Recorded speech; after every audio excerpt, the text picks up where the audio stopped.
नमस्कार विद्यार्थी मित्रांनो, मी अमोल आगरकर. इंजिनियर अमोल चॅनलमध्ये पुन्हा एकदा तुमचे मनापासून स्वागत करतो.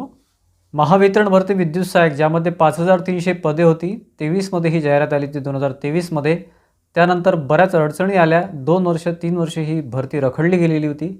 त्यानंतर त्यांनी फायनली रिझल्ट म्हणजे एक्झाम झाल्यानंतर रिझल्ट लावला.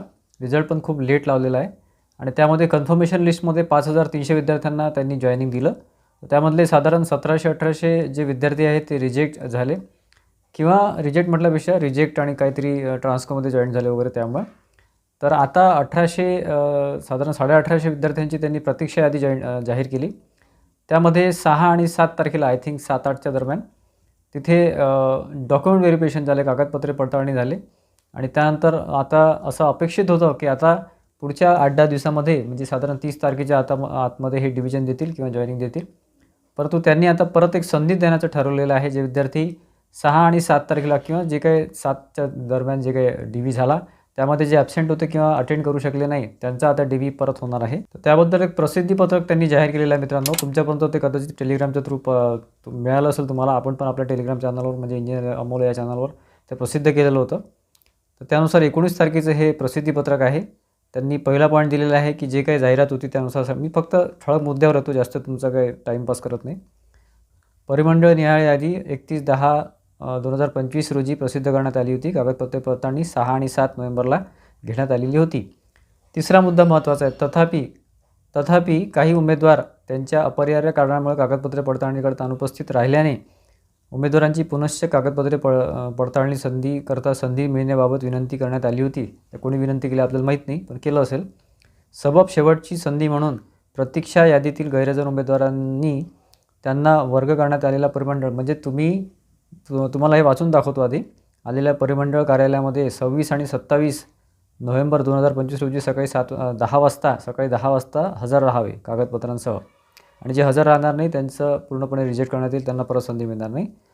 म्हणजे बघा 6 आणि 7 तारखेला जे ॲब्सेंट राहिले किंवा ज्यांना ते अटेंड करू शकले नाही काही कारणास्तव त्यांना 26 आणि 27 नोव्हेंबरला परत संधी देण्यात आली आहे डॉक्युमेंट व्हेरिफिकेशनची. तुमच्या ज्या लिस्टमध्ये जी काही प्रतीक्षा यादी आहे त्याच्यामध्ये जे काही झोन दिलेला आहे त्या झोनला तुम्हाला उपस्थित राहायचं आहे 26 आणि 27ला. त्या दिवशी तुमची तिथे डॉक्युमेंट व्हेरिफिकेशन होईल आणि जर तुम्ही आता ॲब्सेंट राहिले तर परत तुम्हाला संधी मिळणार नाही. काही विद्यार्थी विनाकारणची ॲब्सेंट राहिलेले आहेत, त्यांना ते जॉईन करायचं नसल्यामुळे बऱ्याचशा ठिकाणी जॉईन झालेले आहेत विद्यार्थी त्यामुळे. ठीक आहे, काही ट्रान्सकोमध्ये सुद्धा जॉईन झालेलं आहे. तर 26 आणि 27ला परत एकदा संधी आहे, त्याच्यामुळे आता हे अटेंड करा मित्रांनो. याला गमवू नका संधी, जर तुमच्याकडे जॉब नसेल कुठला तर. ठीक आहे, आणि जर असेल तर विनाकारण तिथे अटेंड करू नका, जेणेकरून बाकीच्या विद्यार्थ्यांना संधी मिळेल. मला मधल्या पिरियडमध्ये लाईव्ह सेशनमध्ये सुद्धा प्रश्न होते की सर तिसरी यादी लागेल का किंवा दुसरी वेटिंग लिस्ट लागेल का. तर माझं प्रामाणिक पण मत यावर असं होतं की एक कन्फर्म लिस्ट लागत असते आणि 50% ही प्रतीक्षा यादी लागत असते म्हणजे वेटिंग लिस्ट लागत असते. परंतु यांनी 50% न लावता त्यामध्ये 600-700 उमेदवार कमी लावलेले आहे लिस्टमध्ये. तर आता प्रतीक्षा यादीचं जे जॉईनिंग आहे किंवा डी-व्ही आहे त्यामध्ये सुद्धा बरेचसे विद्यार्थी ॲब्सेंट आहे. तर असं एक निर्माण होत आहे, एक शंका म्हणा किंवा संधी येईल का पुढे. जे विद्यार्थी थोड्या मार्कांनी ज्यांचं गेलेलं आहे प्रतीक्षा यादीमध्ये नाव आलेलं नाही आहे त्यांना परत संधी मिळेल का, हा खूप मोठा प्रश्न आहे विद्यार्थ्यांचा. तर मित्रांनो फक्त तुमच्या समाधानासाठी मी तुम्हाला चांगलं उत्तर द्यावं असं मी कधीच करत नाही. मला जे वाटते प्रामाणिकपणे ते मी सांगत असतो. जर दुसरी प्रतीक्षा यादी किंवा तिसरी जर यादी लागली तर फारच चांगलं, मलासुद्धा त्यामध्ये आनंद आहे. परंतु मला असं वाटते 2019ची जी भरती आहे ती आम्ही स्वतः फेस केलेली आहे, स्वतः त्यामध्ये स्टेजेस पाहिलेले आहे. ते दुसरी प्रतीक्षा यादी कधीच लावत नाही. जर वॅकंट पोझिशन राहिल्या, जर आता विद्यार्थ्यांनी अटेंड केलं नाही किंवा ॲब्सेंट राहिले तर ते वॅकंट पोझिशन ठेवतात आणि दुसरी ॲड काढतात, म्हणजे नवीन संधी देतात, नवीन ॲड काढतात.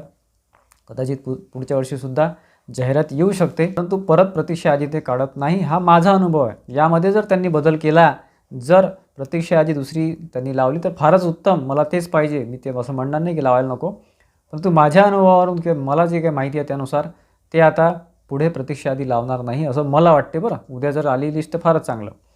तर ते लावणार नाही आणि परत ते वॅकंट पोझिशन आहे ते 700-800 1000 1500 जे काही राहतील, 1000पर्यंत किंवा 500पर्यंत ते आणि प्लस पुढची जी वॅकन्सी आहे 2 वर्षामध्ये झालेली 24-25मध्ये त्याच्यासाठी पुढच्या वर्षी संधी तुम्हाला मिळू शकते, नवीन उमेदवारांना मिळू शकते. ठीक आहे, असं माझं मत आहे.